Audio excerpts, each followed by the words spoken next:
जब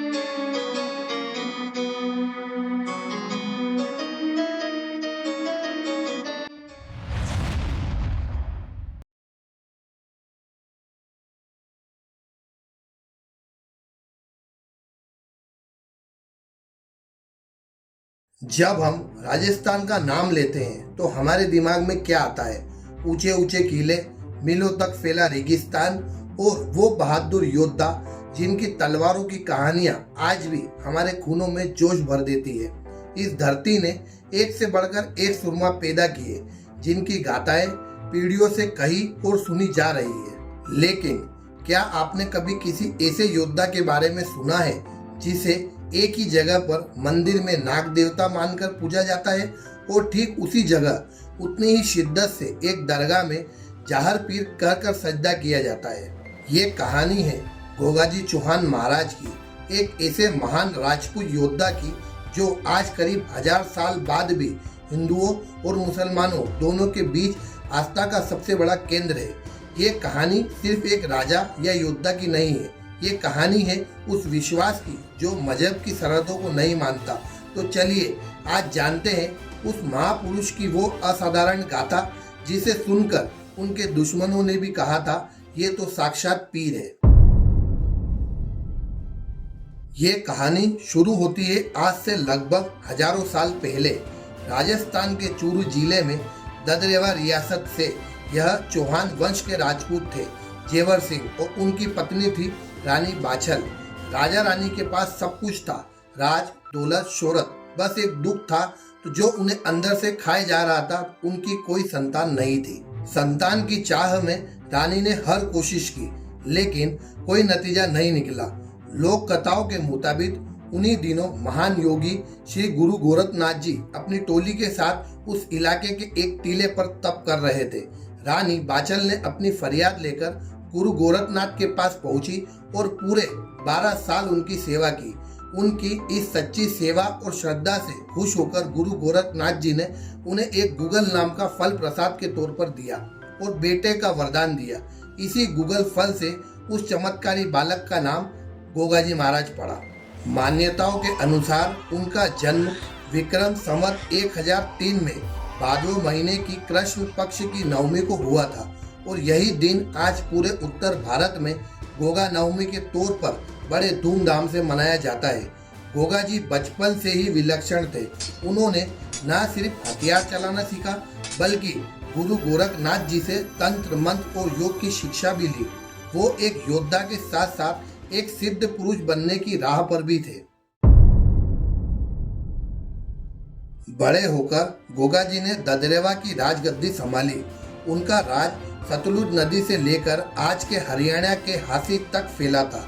वो एक इंसाफ पसंद राजा थे लेकिन उनकी बहादुरी का असली इम्तिहान तब हुआ जब उन्हें अपनों से ही चुनौती मिली। जमीन के झगड़े में उनके मौसेरे भाई अर्जन और सुरजन उनके दुश्मन बन गए।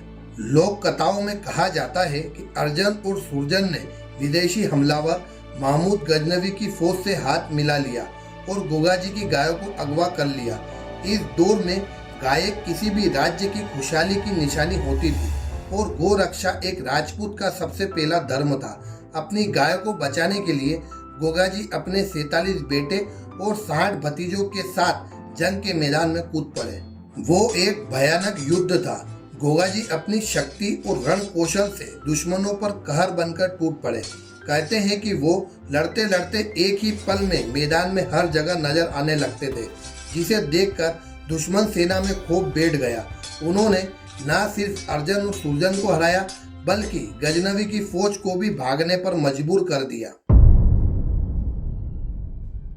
गोगाजी सिर्फ एक बहादुर योद्धा ही नहीं थे, उन्हें सांपों के देवता यानी नाग देवता के रूप में भी पूजा जाता है। इसके पीछे भी एक हैरान करने वाली कहानी है।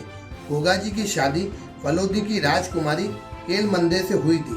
लोक कथाओं के अनुसार शादी की रस्म के दौरान ही राजकुमारी केलमंदे को एक सांप ने डस लिया।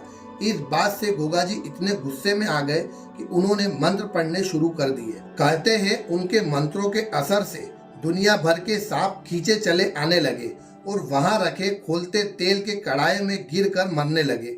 सांपों की पूरी नस्ल पर आए इस खतरे को देखकर खुद नागों के राजा वासुकीनाग प्रकट हुए।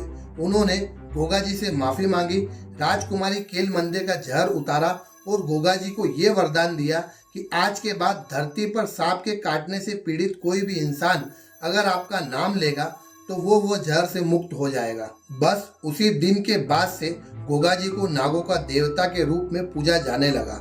आज भी राजस्थान, हरियाणा और पंजाब के गांवों में किसान हल चलाने से पहले गोगा राखड़ी नाम का एक धागा अपने हल और अपनी कलाई पर बांधते हैं ताकि सांप बिच्छू से उनकी रक्षा हो सके। आपको गांव में खेजड़ी के पेड़ के नीचे पत्थर पर सांप की मूर्ति खुदी मिलेगी। ये गोगा जी के ही पवित्र स्थान यानी पूजा का स्थल है। गोगा जी की कहानी हमें दिखाती है कि कैसे एक इंसान अपनी हिम्मत और आस्था के दम पर देवता बन सकता है। अगर भारत के एक ऐसे ही अनसुने वीरों की कहानियां आपको भी हमारी तरह प्रेरित करती है तो हमारे साथ इस सफर में बने रहिएगा। अब आता है कहानी का वो हिस्सा जो गोगा जी को सबसे अलग बनाता है, उनका जाहर पीर कहलाना। पीर एक फारसी शब्द है जिसका मतलब होता है कोई सिद्ध संत। तो सवाल उठता है कि एक हिंदू राजपूत राजा को पीर का दर्जा क्यों और कैसे मिला। इसका जवाब उसी जंग में छिपा है जो उन्होंने महमूद गजनवी की फौज के खिलाफ लड़ी थी। जब गजनवी और उसके सैनिकों ने गोगा जी का वो चमत्कारी युद्ध कौशल देखा, जहां वो एक ही समय पर रणभूमि में हर जगह नजर आ रहे थे और अकेले ही हजारों पर भारी पड़ रहे थे, तो खुद महमूद गजनवी के मुंह से निकला था, यह तो कोई आम इंसान नहीं, यह तो जाहर पीर है। जाहर यानी साक्षात और पीर यानी संत, मतलब ये तो कोई संत है जो साक्षात प्रकट हो गए हैं। बस दुश्मनों के मुंह से निकली यही उपाधि हमेशा के लिए गोगा जी के नाम के साथ जुड़ गई और मुस्लिम समाज उन्हें जाहर पीर या गोगा जी के नाम से पूजने लगे। और ये सम्मान सिर्फ यहीं खत्म नहीं हुआ। पीढ़ियों बाद गोगा जी के ही 17वें वंशज करमचंद ने सुल्तान फिरोज शाह तुगलक के दौर में इस्लाम कबूल कर लिया। उनका नाम पड़ा कायम खान और उनके वंशज कायम खानी मुसलमान कहलाए। ये कायम खानी समुदाय आज भी गोगा जी को अपना पूर्वज मानता है और उन्हें जाहर पीर के रूप में पूरी श्रद्धा से पूजता है। यही वो मजबूत धागा है जो सदियों से हिंदू और मुसलमान दोनों को गोगा जी की आस्था में एक साथ पिरोए हुए हैं। महमूद गजनवी के साथ हुए इस आखिरी युद्ध में गोगा जी ने अपने बेटों और पोतों के साथ मिलकर बहादुरी की मिसाल कायम की। लोक गाथा के अनुसार लड़ाई इतनी भयंकर थी कि लड़ते लड़ते उनका सिर उनके जन्म स्थल ददरेवा में गिरा, जिसे आज शीशमेड़ी कहते हैं। लेकिन उनका धड़ बिना सिर के ही दुश्मनों से लड़ता हुआ ददरेवा से करीब 90 किलोमीटर दूर हनुमानगढ़ जिले के नौहर तक पहुंचा। जिस जगह को उनका धड़ गिरा उसे दूरमेणी यानी गोगामेणी कहा गया है। आज यही जगह गोगा जी का मुख्य समाधि स्थल और उत्तर भारत का एक बहुत बड़ा तीर्थ है। इस जगह की बनावट खुद गंगा जमुना तहजीब की कहानी कहती है। इसका ढांचा एक मकबरे की तरह है जिसे फिरोज शाह तुगलक ने बनवाया था और बाद में बीकानेर के महाराजा गंगा सिंह ने इसे और भी भव्य रूप दिया। हैरान करने वाली बात यह है कि इसके मुख्य दरवाजे पर बिस्मिल्लाह लिखा हुआ है। यहाँ पूजा का तरीका भी उतना ही अनूठा है। गोगामेड़ी में एक हिंदू और एक मुस्लिम पुजारी दोनों मिलकर पूजा करवाते हैं। चायल समुदाय के मुस्लिम पुजारी जो खुद को गोगा जी का वंशज मानते हैं मजार पर इबादत करते हैं, तो हिंदू पुजारी बाकी की रीति रिवाज पूरे करते हैं। सोचिए वो क्या नज़ारा होगा जहाँ एक ही छत के नीचे मंत्र और कलमा एक साथ गूंजते हैं। हर साल भादों के महीने में गोगामेड़ी में एक महीने लंबा विशाल मेला लगता है। इस मेले में राजस्थान, पंजाब, हरियाणा, यूपी से लेकर गुजरात तक से लाखों लोग आते हैं। हिंदू, मुस्लिम, सिख, हर धर्म के लोग बिना किसी भेदभाव के एक साथ यहाँ सिर झुकाते हैं और मन्नतें मांगते हैं। ये सिर्फ एक मेला नहीं बल्कि जीती जागती भारतीय एकता का सबूत है। हालांकि हाल के कुछ वर्षों में इस साझा विरासत पर एक आंच भी आई। जनवरी 2026 में एक सोशल मीडिया इन्फ्लुएंसर ने यहाँ की मिली जुली पूजा पद्धति पर सवाल उठाए, जिसके बाद कुछ विवाद भी खड़ा हो गया। लेकिन स्थानीय राजपूत संगठनों और मुस्लिम समुदाय के लोगों ने आमने सामने आकर साफ स्पष्ट कर दिया, यह परंपरा किसी एक धर्म की नहीं है, बल्कि उनके साझा पूर्वजों की सदियों पुरानी विरासत है।